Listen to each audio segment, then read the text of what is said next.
ఏవండోయ్ విన్నారా?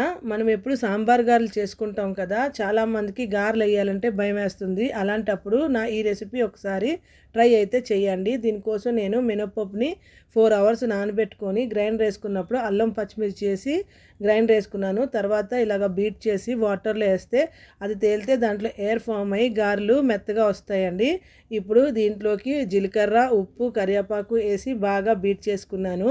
ఇప్పుడు నేను ఒక ఆపే ప్యాన్ తీసుకొని దానికి ఆయిల్ గ్రీస్ చేసుకొని ఇవన్నీ వేసుకొని 2 సైడ్లు అయితే బాగా ఫ్రై చేసుకున్నాను. తర్వాత దానికి తీసేసి ఒక ప్లేట్లో వేసుకొని వేడివేడి సాంబార్ వేసుకొని ఒక 10 మినిట్స్ అయితే ఉంచితే ఆ గారెలు బాగా ఊరి టేస్ట్ అయితే సూపర్గా వస్తాయండి. మీరు కూడా ఒకసారి ఈ రెసిపీ ట్రై చేయండి. చేసి నాకు కామెంట్ అయితే చేయండి ఎలా ఉన్నది అన్నది. అలాంటిదే నేను ఇలాంటి సింపుల్ అండ్ ఈజీ రెసిపీస్ చాలా నా ఛానల్లో అప్లోడ్ చేశాను. చూసి నా ఛానల్ని లైక్ చేసి షేర్ చేసి సబ్స్క్రైబ్ చేసుకోండి.